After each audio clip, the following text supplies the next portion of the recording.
Welcome, everyone. We're back! It's the car! He's here! Ladies and gentlemen, the return of the host with the most, Barnyard, followed by the man without a plan, aka bitch who owns the car, the camera, and the editing software, me, motherfucker.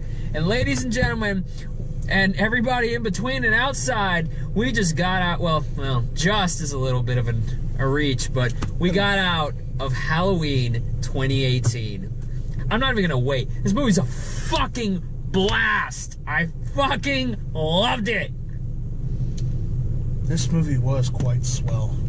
Wasn't it? It was quite swell. You know, it took a while for me to really get into the movie, but once you start getting into, like, Laurie Strode and where she's been all this time, that's when the movie's kicked in. Oh, and then you got the actual stuff on Halloween night, and then it just snowballed. And this was the Halloween movie I never knew I wanted, which was pretty much Halloween the greatest hits. But that's perfectly fine because the greatest hits are actually handled with a lot of adept filmmaking, nuance. The performances are absolutely stellar across the board. And for people that are like, it's kind of too funny, or it's too this or too that, so is the original Halloween. And we can't look at that with rose-colored goggles. And I have to thank Brittany and Steven from the BS Review.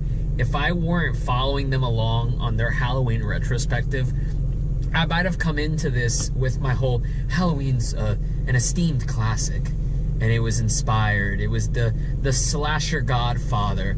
No, I looked at it as a movie, and Halloween the movie and Halloween 2018 the movie are very much cut from the same cloth, but this one is obviously inspired by modern technology, modern filmmaking, modern horror movies. It pokes fun at itself sometimes. And I loved absolutely where David Gordon Green and Danny McBride put their heart into this. They kept the core of Halloween in the right place, even if they may have shifted the focus away from the boogeyman and more towards this symbiotic Laurie-Michael relationship. I was a little more afraid of this Michael Myers than the one 40 years ago. That was part of the stuff that was inspired by sort of the modern filmmaking. I mean, we've gotten to a point where NC-17 doesn't mean anything anymore because Hostel has just lost its damn mind, and torture porn is... We've gone through that. The fact that torture porn is an era that's past us means we've completely moved on in horror. But what I love about this movie is that so much of it understands that it's a balance. It's a balance of the brutality that you see on screen and what you don't see on screen. And there's both. They live together, and it's a fantastic marriage. And this is kind of why I love the original Halloween, is because at that point in time, Halloween had everything. It had the goofiness of teenagers doing dumb things. It had the atmosphere of Halloween plus the dread of someone coming to get you. It was simple, but it was executed beautifully, and it understood that shadow is so damn important. There are scenes in this movie that are just lit with a flashlight, and it's the most terrifying part of the movie because you don't know when something's coming, but the fact that you know something's coming, that's the scariest thing of all. It's not like, The Conjuring. It's not like, those jump scare movies. This movie does have jump scares, but its intention is not to scare you on jump scares.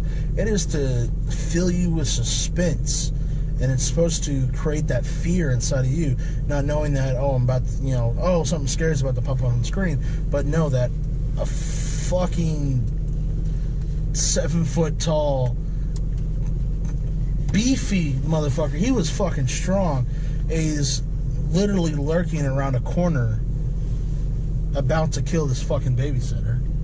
It's that simple recipe. When done right, it's fucking beautiful. And that's what we got. The biggest, difficulty that people have understanding the first Halloween is that Carpenter and Dr. Loomis mention Michael as blank, pale, emotionless face and the blackest eyes, the devil's eyes. That movie, after he kills his sister, is about the boogeyman. and thinking of him as the Shape, this unstoppable force, this evil. But the beginning of the movie is him as a little kid killing his sister. And so everybody thinks, well, he's human. He was a kid with a suburban upbringing in the 70s. How did he snap?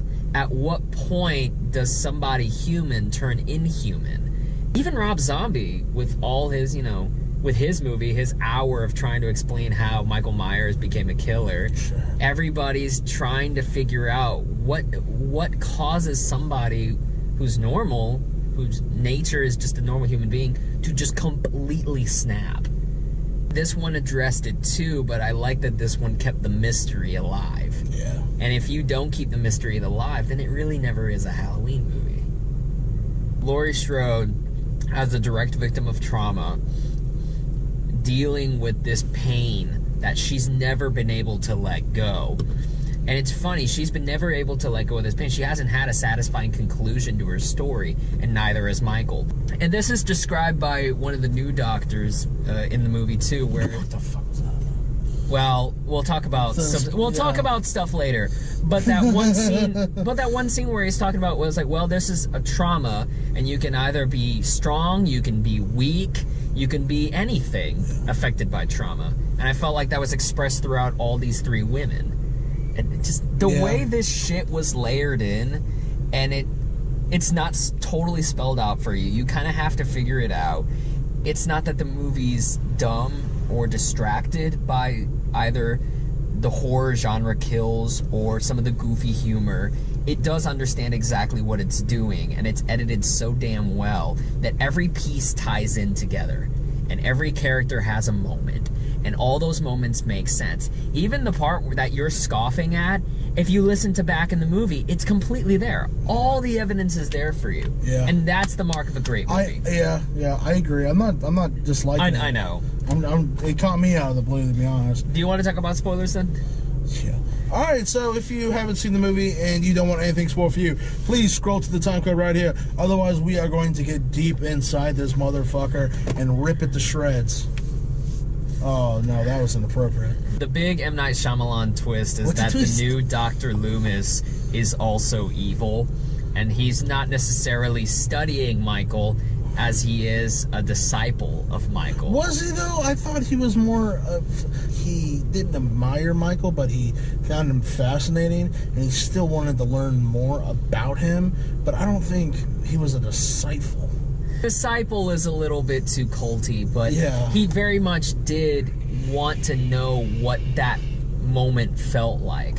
Like I'm saying, what is that feeling of when you cross your humanity by doing some unforgivable sin against nature, whether it be murder or whether it be some other thing? Voting Democrat.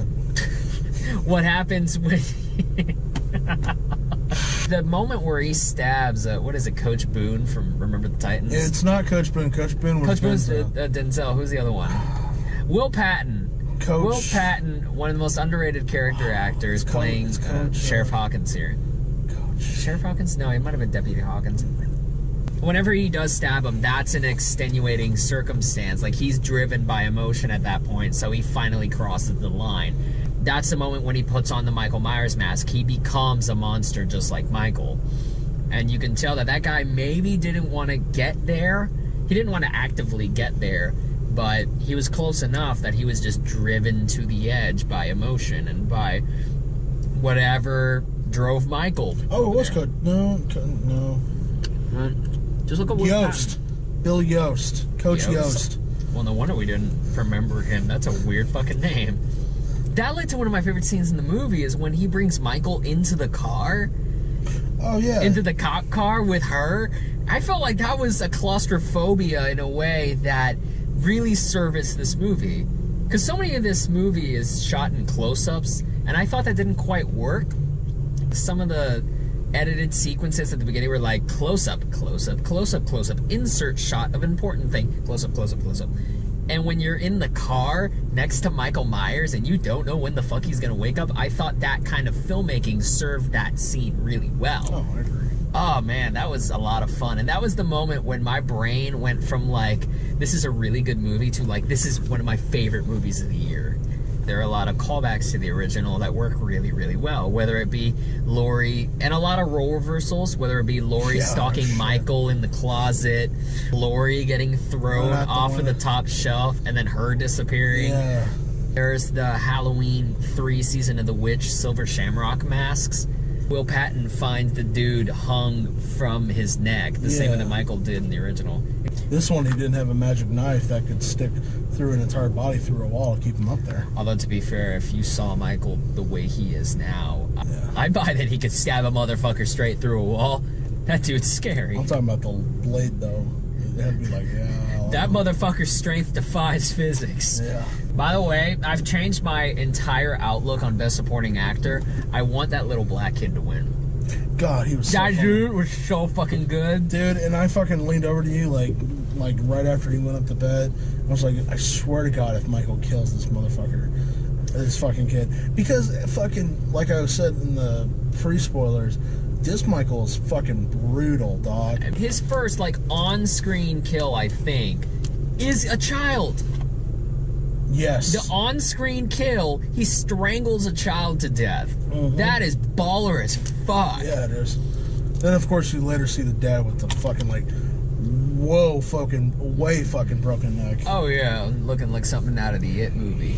They did not shy away from the gore on this one. There's teeth. There are jaws broken apart. There's a part talking about that doctor, man. He got his face curb stomped, and that motherfucker looked like a plate of meat sauce. As a gore hound, you just gotta clap for that shit. And I'm the only one that did it, but I don't care. He legitimately clapped after that, and I was just like, that was awesome. I love gore. I'm a gore hound. I'm sorry. You know, my favorite part of that is not necessarily the face smash, but afterwards, whenever the cops are just looking over his face, and they don't really have the response that they should to seeing a motherfucker's entire cranial mess just splattered in front of them. They're looking a little too stoic, if you ask me. Oh, man. I wonder if they checked for a pulse. I would have fucking lost it. Had one guy just like taking those 2 fingers and put it on his neck. That would have been fucking hysterical. Man. That really would. I would have lost it at that too.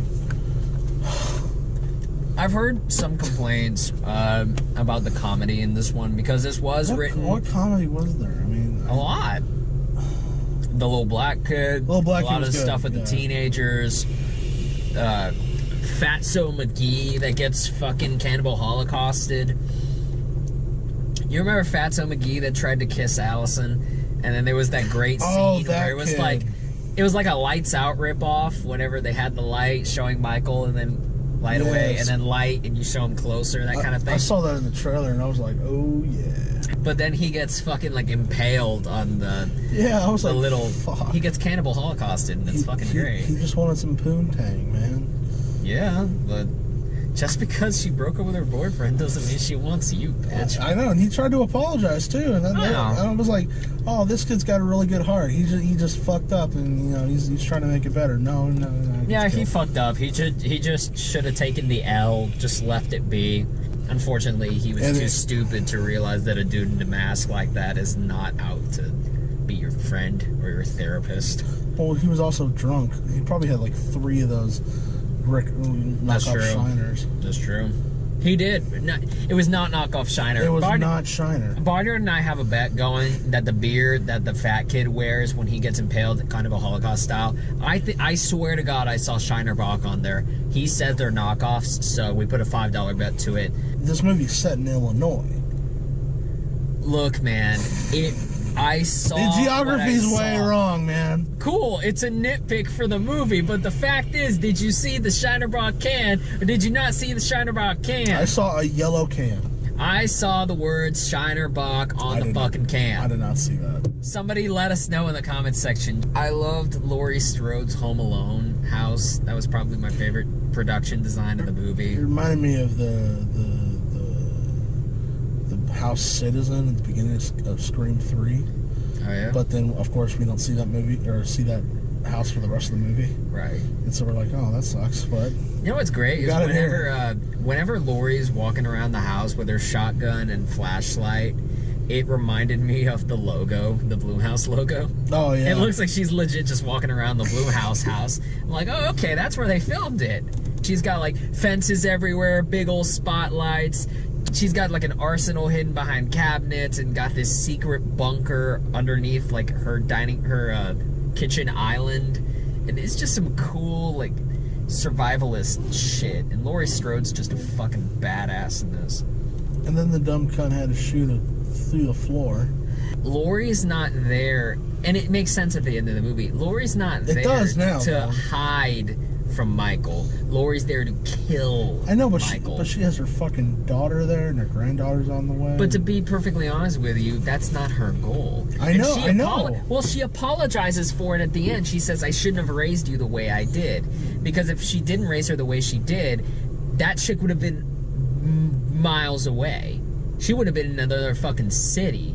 But because she feels this obligation to like follow the plan and protocol from her mom, she's involved her children in this one-on-one fight with Michael.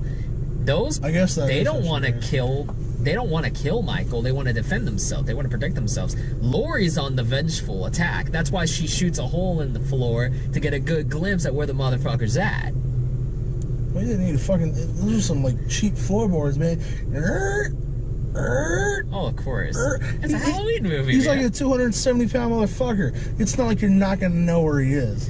As much as Laurie Strode is a total badass in this, the part at the restaurant when she shows up and she's clearly having a panic attack, that like moved me. That was realistic in the way it was shown.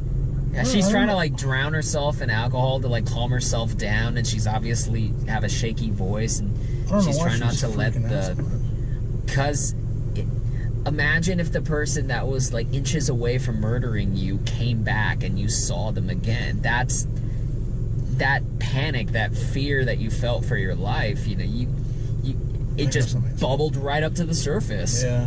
And especially the way that she's lived throughout this entire life, where she's tried to plan for that meeting, but ultimately, as much as you want to plan for trauma, it's trauma. It's gonna get you. Yeah. And so whenever she's like out there crying, like that really got to my heart, man. I felt really bad. So if you scroll to the time code, welcome to our spoiler-free part of the review, where we give our final thoughts and scores out of 6 stars. I came into this car thinking 5.5, but the more I'm talking about this, and the more I'm like giggly and bubbly about how good this damn thing is, I'm just gonna bite the bullet. It's a 6 star for me. This is the most fun, pure excitement, glee, movie making joy that I've had in a theater in a long goddamn time. I said this on Twitter, and I'm gonna say it again. If I didn't promise Brittany that I was gonna come home right after we finished the review, I would have walked right back in and watched it again. Danny McBride did an actual really, I mean, granted it's not all him, but this movie was actually really good. And I give him, you know, kudos to you, Danny McBride, because this proves that you're not just a stupid funny man. It proves that you can actually write. You're a stupid funny man who can write. Yes. I'll give this movie a 5.5. I really did like it. It was a really fun time. The gore was great. The kills were great. Michael was brutal. He scared the shit out of me. And it didn't scare me, but, you know, I did feel threatened by him sitting in my movie theater. Yeah. And it's really a really good piece of cinema that you should definitely check out this Halloween season. One of my favorite experiences of this year is just hearing the collective ooh whenever you see like a good old batch of blood. 5.75 out of 6. Come on, man. Just watch it. Watch it with a good audience that loves this movie and have a blast. Watch it with new people, old people. I don't really give a fuck. Just get your ass out to the theater and watch this.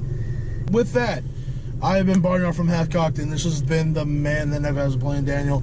And social medias in the bottom, like, subscribe, all that good shit.